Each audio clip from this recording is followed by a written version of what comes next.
Muy bien, pues vamos a hablar de Vicky Cristina Barcelona. No sin antes decir, antes, que no, como que me he trastabillado ahí en el final de cómo ser John Malkovich.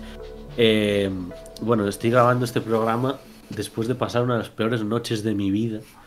O sea, febril, vomitando, o sea, palomitas dulces febriles.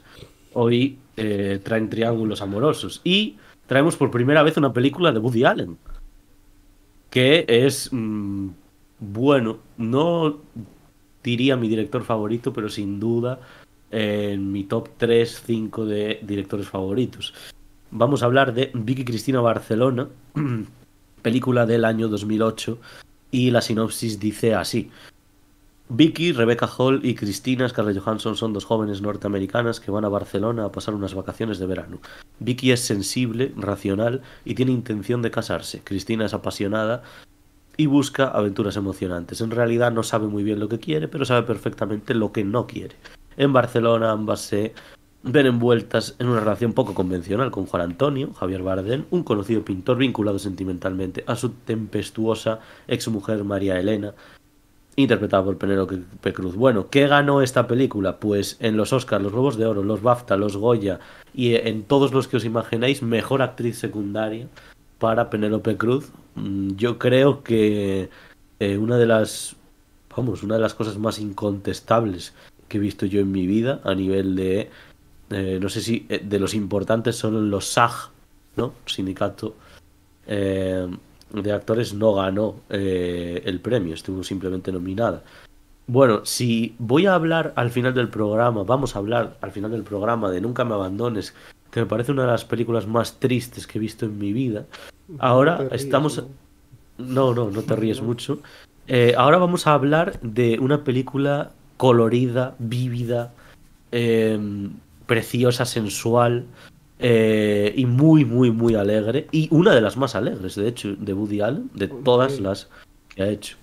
Eh, yo, antes de empezar con algunas cosas así más concretas, quería diseccionar un poco, tanto, por un lado, lo que son las claves del cine de Woody Allen, qué conceptos se tratan en el mismo, y luego, por otro lado, sus, digamos, movimientos como cineasta, ¿no?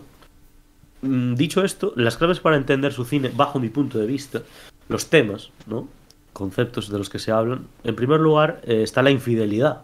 Voy a poner el adulterio, pero en realidad, en muchos casos, no es así, es simplemente la infidelidad. En segundo lugar, bueno, de hecho, es algo que comenté antes en el tema del salseo, que me gusta de las películas de Woody Allen y las películas en general, y yo creo que sería difícil encontrar una película de Woody Allen en la que no haya una infidelidad. no. Es una, es algo que le atraviesa completamente como cineasta. Luego, quizá ahora vienen las dos cosas que más le atraviesan a nivel, digamos, filosóficamente hablando. O sea, es decir, como su mentalidad, su concepción de la vida, ¿no?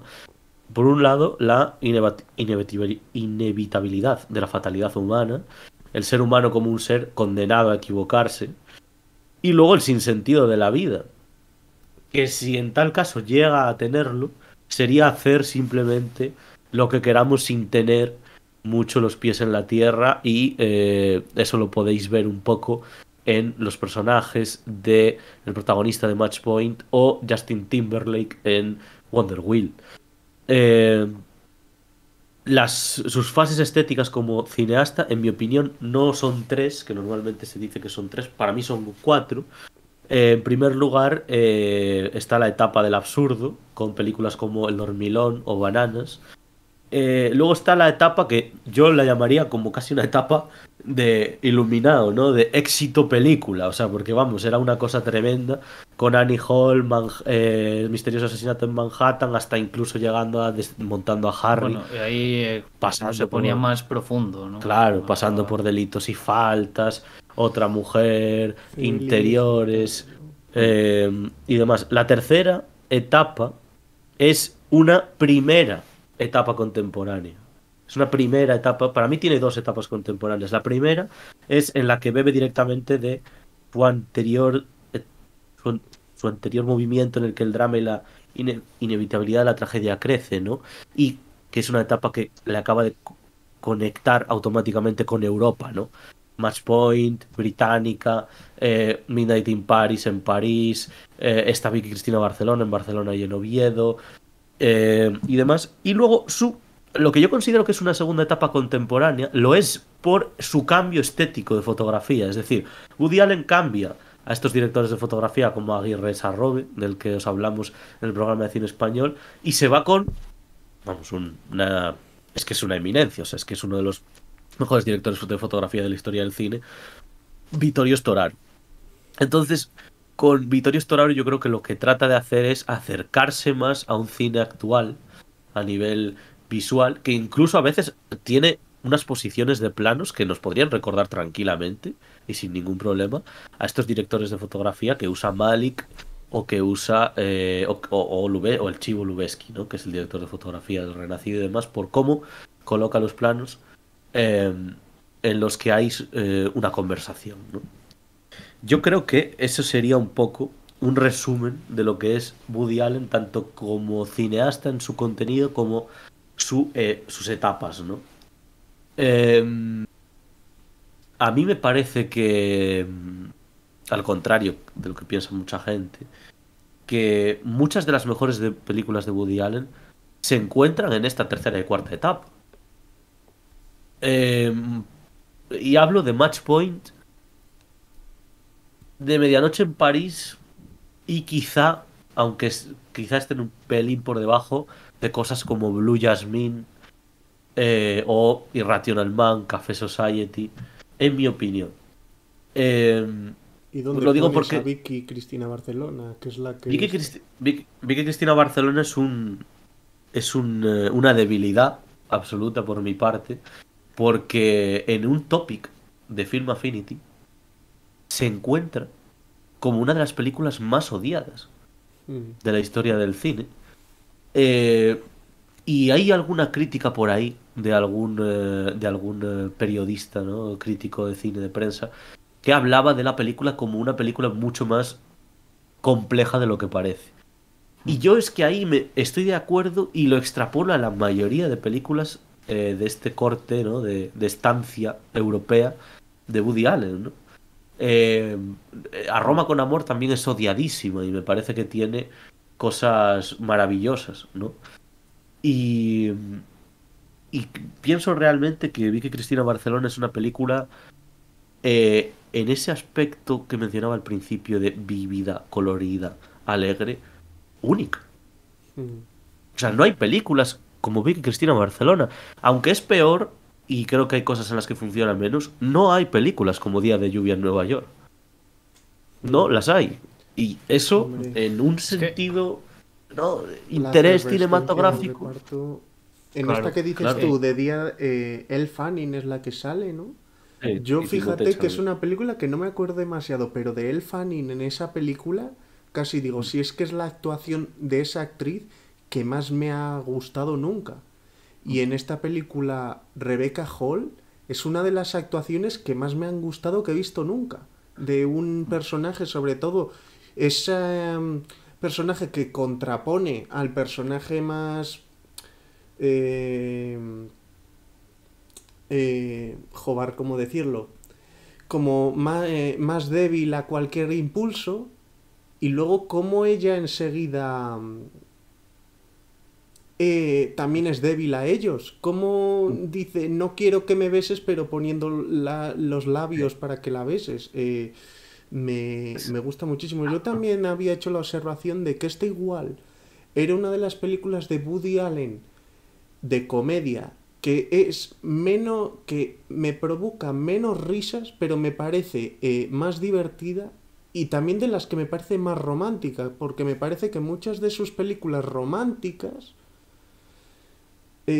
mostraban una cosa muy enfermiza de Woody Allen. Cuando tú has dicho que Woody Allen siempre habla de la infidelidad, yo creo que porque él, porque al final es una persona que ha nacido en 1933, creo, 35 así, es una persona que ha tenido que ha tenido una formación religiosa, entonces él como persona liberal pues empieza a conectar con alguien y quiere estar, pero luego le llega la culpa judía en su caso, que él es judío.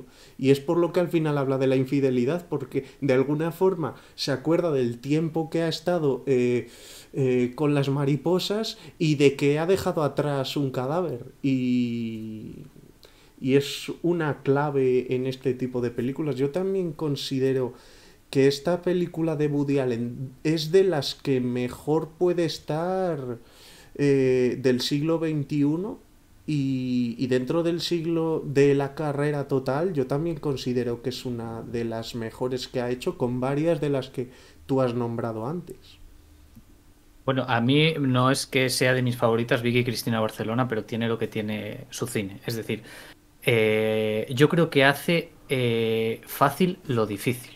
O sea, es decir, el tío escribe unos guiones y a su vez dentro del guión unos diálogos y describe tan bien las situaciones que es que me parece alucinante cómo luego puedes conectar con ellos. Yo, por ejemplo, eh, puedo entender un poco por qué esta película puede llegar a no gustar. Porque hay una escena en la que el personaje la primera vez que se presenta el personaje de Bardem hacia Rebecca Hall y Scarlett Johansson, directamente sin conocerlas de nada, les dice, venga, vámonos para Oviedo. Yo creo que a primera vista puede chocar muchísimo porque claro, dices, ¿cómo luego ellas van a ir con él estando en un país extranjero y yéndose a una ciudad que no conocen? Pero es que en esa escena refleja perfectamente la personalidad de las dos, refleja la personalidad de Bardem y yo creo que te acabas tú hasta convenciendo de ir con él. Y creo que es eso, que a nivel de escritura me parece una barbaridad cómo consigue darle la vuelta, hacer creíble lo increíble y aparte es eso, ¿no? Es decir, que decía, creo que el crítico al que te referías era Javier Ocaña, que dices, mucho más compleja de lo que parece. Pues es verdad. Es una película, como gran parte de las de Woody Allen, al final son bastante densas. Hablan mucho sobre las personas y las relaciones entre ellas, pero de una manera muy, como muy inteligente, como muy brillante, no sé cómo decirlo, como sabiendo dónde. Yo creo que a la Sí, sí. gente que no le gusta no tiene que ver con la trama el que no le gusta. Lo que no le gusta es que probablemente la hayan visto doblada, se ha perdido parte de su encanto y se han puesto a cuestionar cosas que saben que no son así vamos, yo creo que es principalmente las razones por las que la gente tira para atrás la película, porque si la valoraras como una película que ha hecho como Midnight in Paris está bien valorada y es porque no podemos hablar con la autoridad sobre los lugares en los que está. Igual es una perspectiva un poco bajonera respecto al público en esto, pero yo es que creo que se limita a eso, a que a la gente no la mola demasiado eso. Ya. Y sobre el reparto que dices es que, vale, lo que he dicho de Rebecca Hall, Scarlett Johansson está coqueta, está increíble.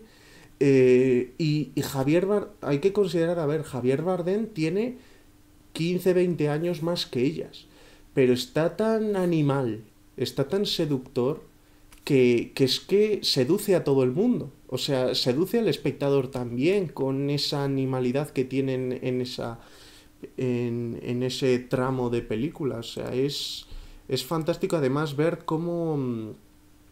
Porque yo creo que en otro tipo de personaje, cuando él las lleva a ellas a espectáculos, podrías pensar, vale, a estas las está calentando, las está poniendo las miel en los ojos para atacar él, pero él cuando va a esos espectáculos también se emociona, porque estamos entendiendo que él respira el arte por todos lados, entonces entiendes que él las lleva a esas cosas porque le ilumina ver esas cosas y porque le encanta que personas que no conocen ese arte lo vean y en ese aspecto te puedes quitar perfectamente ese pensamiento primero de que únicamente las estaba llevando a esos sitios para engatusarlas. Y Respecto a la. claro, Bueno, no, dime. no, que iba a decir simplemente que en relación con lo que decía Iván antes de la credibilidad de algunas escenas en general en películas de Woody Allen, hay que entender que otro aspecto de su filmografía es ese carácter fantasioso romántico del amor. Que, claro, Día de lluvia en Nueva York, por ejemplo, ¿no? Lo digo porque son de estas pelis que pasan en poco tiempo, ¿no? Como Café Society, que son muchos años y tal. Lo que pasa es imposible, entre comillas. Lo que pasa es que es fantasioso, ¿no? Es como, voy a pensar en un montón de sucesos que ocurrirían en muy poco tiempo, aquí, en este lugar.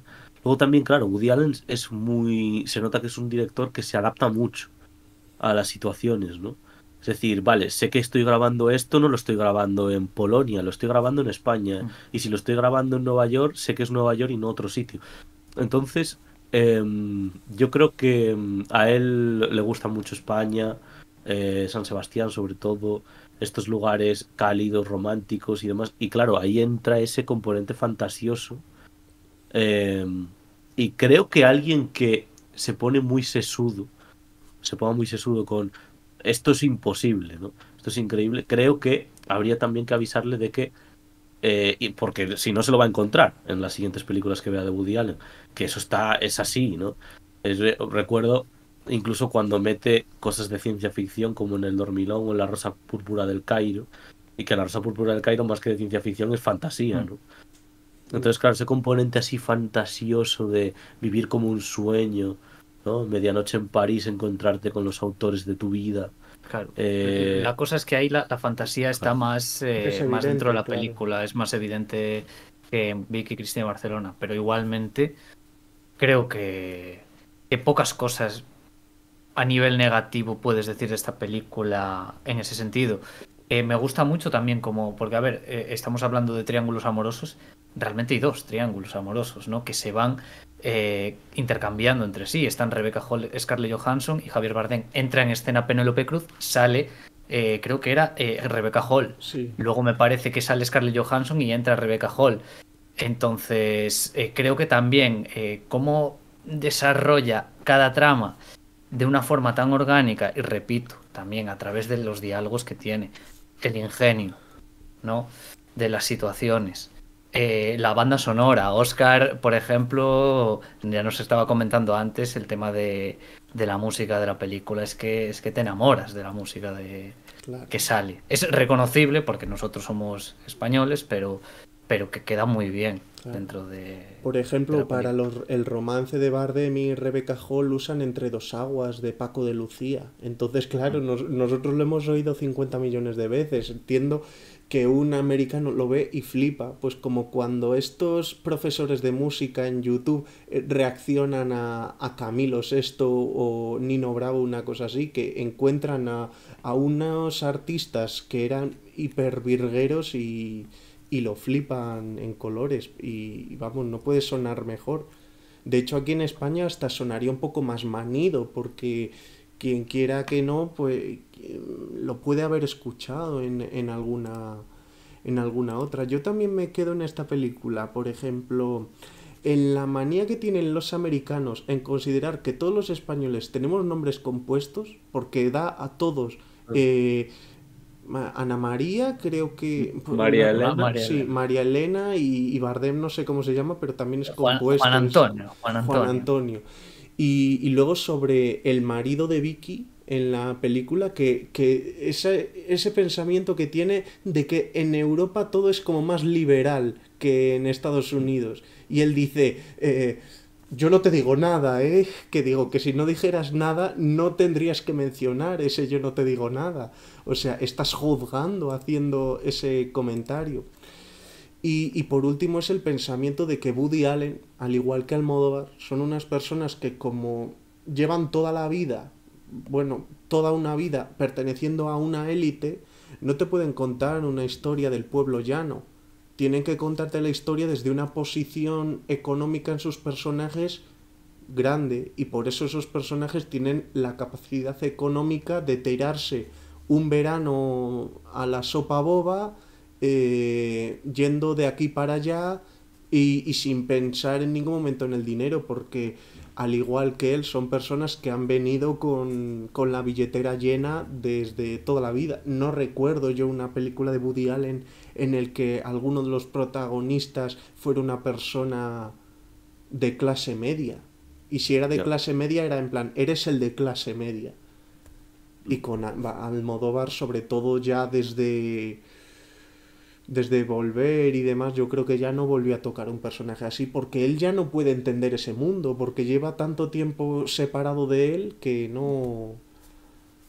Mm, Quería decir una cosilla más, que bueno, si la has visto en doblada, pues da igual, te va a dar igual, pero es que si la ves en versión original, sí es verdad que hay un detalle que está algo forzado, ¿no? Que es el hecho de que el personaje de Barden obligue a Penélope Cruz a hablar inglés cuando está delante de Scarlett Johansson. Digo que está forzado porque yo creo que se nota que es para ampliar un poco, para que la película llegue a Estados Unidos, sobre todo, para que estén más cómodos y no tengan que leer subtítulos. Porque quiero decir, orgánicamente sí es verdad que es un poco extraño. Es decir, que no pueda, que el personaje de Penélope Cruz no se pueda... Y además es que insiste mucho, ¿no? También se puede, bueno, se puede observar como si fuese un recurso, no sé, humorístico, en plan de que no hables en español, habla en inglés, pero creo que en este caso sí que fuerzan un poco esas escenas para llegar un poco al público estadounidense. yo antes de pasar a la siguiente película quería decir una cosa, que es que no sabía si decirla en La boda de mi mejor amigo o decirla en Cómo ser John Malkovich. Bueno, ya que llegó a esta película, la comento, que es películas en las que los actores o actrices, o un actor o una actriz, salen guapísimos. Porque lo de Catherine Keener en Cómo ser John Malkovich me parece completamente irresistible a nivel de atractiva, sensual. Julia Roberts también en La boda de mi mejor amigo. En esta película todos están guapísimos y Woody Allen lo consigue bastante en la mayoría de sus películas de esta tercera etapa. Y a mí me venían a la cabeza ejemplos como el de Daniel Craig en Casino Royale, ejemplos como Joseph Gordon-Levitt en Origen. También me venía a la cabeza Juno Temple en Wonder Wheel. Que de verdad es que me parece que es un... Si es un carácter importante el personaje, de alguna manera, podemos decir el tema de la animalidad, de la que hablaba Oscar y tal, pues claro, hay que reflejarle de una manera... Se me viene a la cabeza, porque además el tío estaba en su peak en Orígenes de Lobezno, Hugh Jackman, ¿no? Que se convirtió además en en una especie casi de Playboy, y había hecho una especie de lista, ¿no? Con, con eso, y creo que en la mayoría de las películas de las que hablamos hoy, hay bastantes ejemplos, bastantes ejemplos. Eh, Así que bueno, es algo que a veces, a nivel maquillaje, construcción del personaje, es muy importante. Si un personaje tiene que parecer irresistible por lo que sea, porque un montón de personas quieren ligar con esa persona o tal, pues también está ahí, ¿no? Y, bueno, me voy con el caso también de Emma Stone en La La Land, ¿no? Vamos, está muy Emma magnética, Stone ¿no? en lo que se ponga. En lo que se ponga, sí. Así que nada, dicho esto, pasamos ya Bueno, decir que estaba solo en Amazon Prime. en Prime, pero que estaba en inglés, En inglés. subtitulada Subtitulada en inglés. subtitulada en inglés. Así Sí. que, bueno. Así que bueno, sí, yo que sé, aprender inglés un poquito, inmersión lingüística. Y nada, dicho esto, vamos a pasar con Una mujer para dos de Lubitsch, que nos